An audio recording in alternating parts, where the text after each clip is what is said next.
Selamat pagi bosku, jumpa kembali bersama saya Cecilia dari Pilar Mas Investindo Sekuritas. Touch your heart, touch your profit. Nah, seperti biasa kita akan mulai saja nih market review kita hari ini, Jumat 10 September 2021 dengan episode Balada Cinta Bank Sentral Eropa. Maka dari itu jangan kemana-mana ya bosku, tetap di channel Pilar Mas Investindo Sekuritas. Touch your heart, touch your profit. Pionir Sekuritas Channel di Indonesia.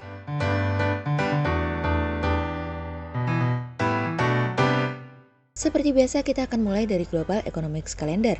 Ada berita dari US Initial Jobless Claims yang turun dari sebelumnya 345K menjadi 310K.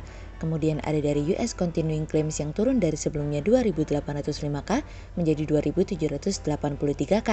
Kemudian ada dari US Langer Consumer Comfort yang turun dari sebelumnya 58,2 menjadi 57,9. Kemudian kita beralih ke corporate news. Ada berita dari PT Jaya Real Property Tbk atau JRPT yang pendapatan JRPT turun 3% dibandingkan periode yang sama tahun lalu menjadi 996 miliar rupiah di akhir Juni 2021 dari kontan.co.id. Kemudian ada dari PT PP Property Tbk atau PPRO yang menggarap properti di kawasan strategis nasional dari kontan.co.id. Kemudian ada dari PT Armada Berjaya Trans Tbk atau Jaya yang meraih pendapatan 33,23 miliar rupiah hingga periode 30 Juni 2021, naik dari 32,81 miliar rupiah di periode yang sama di tahun sebelumnya dari iqplus.info. Kemudian pada perdagangan hari Kamis tanggal 9 September 2021, IHSG ditutup menguat 42 poin atau 0,70% menjadi 6.068. Sektor industrial, energi, keuangan, kesehatan, infrastruktur, non-cyclical properti bergerak menguat dan mendominasi kenaikan IHSG kali ini. Investor asing membukukan pembelian bersih sebesar 830 miliar rupiah. Kemudian kita akan masuk ke market review kita hari ini. Cerita hari ini akan kita awali dari Balada Cinta dari Eropa. Kali ini sebuah cerita drama dari Bank Sentral Eropa yang membuat perhatian pelaku pasar dan investor tertuju kepadanya. Bagaimana tidak, pada akhirnya Bank Sentral Eropa mengatakan akan memperlambat program pembelian obligasinya pada kuartal terakhir tahun 2021. Sebuah langkah awal bahwa akan adanya pergeseran sebuah kebijakan untuk pengurangan stimulus tatkala perekonomian Eropa masih sangat rentan terkait dengan pemulihan. Hal ini menjadi sebuah tanda bahwa Bank Sentral Eropa akan melakukan kalibrasi ulang kebijakannya untuk program pembelian obligasi di pasar dalam kurun waktu 3 bulan ke depan. Lagarde pada kesempatan kemarin berbicara kepada Dewan dan memutuskan untuk melakukan pembelian obligasi dengan tingkat kecepatan yang rendah dari sekitar 80 miliar euro atau 90 miliar dolar dari nilai pembelian bulanan 2 kuartal terakhir. Beberapa pejabat mengatakan bahwa inflasi masih akan berada di bawah target sehingga diperlukan untuk tetap melakukan pembelian obligasi untuk menjaga kebijakan moneter tersebut senilai 1,85 triliun euro hingga Maret 2022 atau dimungkinkan untuk dapat diperpanjang apabila diperlukan. Hal ini justru menjadi sebuah indikasi lagi nih bosku, bahwa tampaknya justru mereka belum siap untuk mengakhiri kebijakan tersebut. Langkah-langkah Bank Sentral Eropa untuk mempertahankan stimulus agak berbeda dengan apa yang dilakukan oleh Bank Sentral di tempat lain. Sejauh mata memandang, The Fed dan Bank of England telah mengatakan mereka akan secara bertahap untuk mengurangi stimulus atau kebijakan moneter yang ada saat ini karena perekonomian mulai kembali pulih dengan tingkat kekuatan yang solid. Tapi bagi Bank Sentral Eropa, mereka akan mulai melakukan pengurangan secara bertahap tapi tidak menutup kemungkinan akan meningkatkan kembali program obligasinya untuk menjaga perekonomian. Saat ini tolak ukur pertemuan selanjutnya akan terjadi pada tanggal 16 Desember mendatang, di mana hal tersebut menjadi penting untuk masa depan program stimulus Bank Sentral. Sejauh ini, prospek jangka pendek perekonomian di Eropa mengalami penguatan dari sisi inflasi dan pertumbuhan ekonomi, tapi tampaknya masih belum cukup untuk memenuhi tujuan dari Bank Sentral Eropa itu sendiri. Inflasi diperkirakan akan mencapai 1,5% pada tahun 2023 mendatang, di bawah target 2%. Sejauh mata memandang kami melihat apa yang dikatakan Lagarde mulai menunjukkan bahwa taper tantrum akan terjadi, namun tidak menutup kemungkinan bahwa dalam prosesnya, Bank Sentral Eropa akan melakukan penyesuaian untuk menjaga perekonomian untuk tetap berada pada posisi yang cukup kuat, sehingga Bank Sentral Eropa dapat kembali melepas stimulus kebijakan moneternya. Meskipun memang sebenarnya menurut kami, Bank Sentral Eropa sebetulnya belum terlalu siap untuk melakukan taper tantrum karena penguatan ekonomi Eropa baru terjadi dalam kurun 2 bulan terakhir atau kurang dari itu. Sama seperti yang dikatakan oleh beberapa analis lainnya, bahwa jangan sampai bank sentral menghentikan kebijakan moneternya tatkala perekonomian mereka belum siap. Beberapa pejabat bahkan mengatakan bahwa perekonomian Eropa dan Amerika itu berbeda, sehingga perekonomian Eropa masih membutuhkan dukungan dari bank sentral. Bank Sentral Eropa sendiri dikabarkan telah menetapkan pengurangan pembelian obligasi mereka, sehingga akan berada di kisaran 60 miliar euro atau 70 miliar euro, yang dimana nilai tersebut masih memberikan fleksibilitas terhadap situasi dan kondisi di pasar keuangan. Sejauh ini gangguan pasokan global dan meningkatnya COVID-19 masih dapat mengancam pemulihan perekonomian dan inflasi dalam jangka waktu menengah masih akan berada di bawah targetnya. Oleh sebab itu menurut Gubernur Bank Sentral Austria dan Belanda, Robert Holzmann dan Klaas Knot mengatakan bahwa program pembelian obligasi di pasar harus diakhiri pada bulan Maret mendatang. Beberapa hal memang berbeda antara Bank Sentral Eropa dengan The Fed, namun secara garis besar mereka memiliki nilai yang sama, konsep yang sama terkait dengan pengurangan program pembelian obligasi.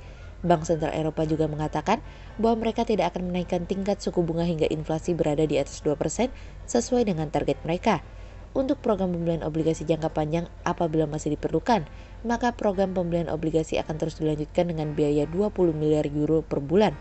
Target sudah diberikan sehingga tentu kita tahu akan kemana arah kaki Bank Sentral Eropa.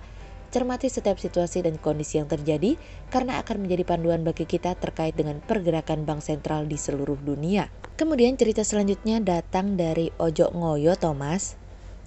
Pengetatan aktivitas sebagai dampak dari pandemik virus corona pada bulan Juli dan Agustus menurunkan ekspektasi dari pelaku pasar yang saat ini mulai tercermin pada pergerakan pasar saham. Berdasarkan survei konsumen yang dilakukan oleh Bank Indonesia yang turun dari 80,2 pada bulan Juli menjadi 77,3 pada bulan Agustus 2021. Penurunan IKK terjadi pada mayoritas kelompok pengeluaran, utamanya kelompok pengeluaran 3 juta rupiah dan 1 juta rupiah hingga 3 juta rupiah per bulan. Walaupun pemerintah secara bertahap telah melonggarkan PPKM di berbagai daerah, hal itu belum bisa menjadi optimisme bagi berbagai kelompok masyarakat.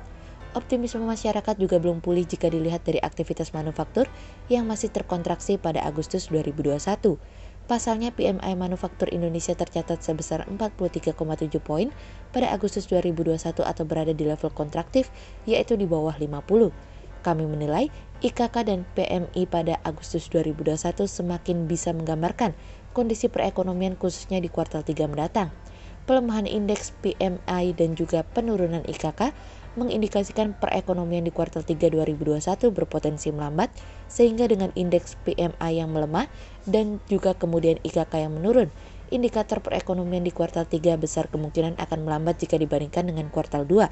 Seperti diketahui, konsumsi masyarakat atau rumah tangga memiliki porsi terbesar terhadap produk domestik bruto Indonesia. Penurunan IKK ke level pesimis menandakan potensi pertumbuhan konsumsi yang melemah dan dinilai akan berdampak pada ikut melambatnya pertumbuhan ekonomi. Guna menopang pertumbuhan dari konsumsi masyarakat yang berpotensi kembali melemah, pemerintah pusat dan daerah perlu memastikan penyaluran bantuan secara lebih cepat untuk membantu kegiatan konsumsi masyarakat dan subsidi tepat pada sasaran. Sehingga berdasarkan technical analisa, kami melihat saat ini IHSG memiliki peluang bergerak menguat dan ditradingkan pada level 5.990 hingga 6.124. Berikut stock watch pilar Mas hari ini ya bosku. Yang pertama ada dari BBNI, kemudian yang kedua ada dari BPTN, dan yang ketiga ada dari Friend. Berikut dua saham yang kami analisa hari ini ya bosku. Yang pertama ada dari Demas atau PT Pura Delta Lestari Tbk yang yakin raih target marketing sales tahun ini sebesar 2 triliun rupiah. Manajemen tampaknya optimis akan target marketing sales di tahun ini, di mana menargetkan sebesar 2 triliun rupiah.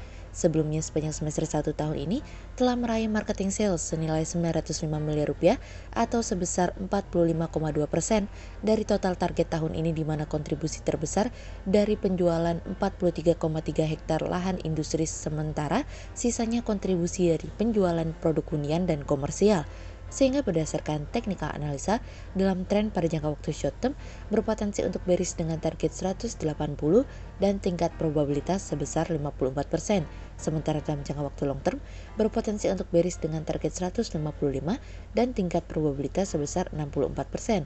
Kemudian yang kedua ada dari JRPT atau PT Jaya Real Property Tbk yang pendapatan turun 3% dibandingkan periode yang sama di tahun lalu menjadi 996 miliar rupiah di akhir Juni 2021. Sepanjang semester 1 2021, manajemen membukukan kinerja yang kurang memuaskan, di mana pendapatan turun 3% dibandingkan periode yang sama tahun lalu menjadi 996 miliar rupiah di akhir Juni 2021. Penurunan pendapatan perusahaan terjadi karena adanya penurunan penjualan dari kafling tanah sebesar 19,5% menjadi 398,7 miliar rupiah dari sebelumnya 495 miliar rupiah di 6 bulan pertama 2020. Sehingga berdasarkan teknikal analisa dalam tren pada jangka waktu short term berpotensi untuk bearish dengan target 460 dan tingkat probabilitas sebesar 47%. Sekian untuk review market kita kali ini ya bosku. Untuk info lebih lengkapnya bosku bisa download PDF dengan klik link di bawah video ini atau bisa juga langsung akses ke website kami di www.pilarmas-investindo.co.id. Dan jangan lupa untuk selalu jaga kesehatan buat para bosku ya. Kita akan bertemu lagi besok pagi untuk market review yang berikutnya. Jadi jangan lupa like, subscribe, dan tonton terus channel Pilar Mas Investindo Sekuritas. Touch your heart, touch your profit. Pionir Sekuritas Channel di Indonesia.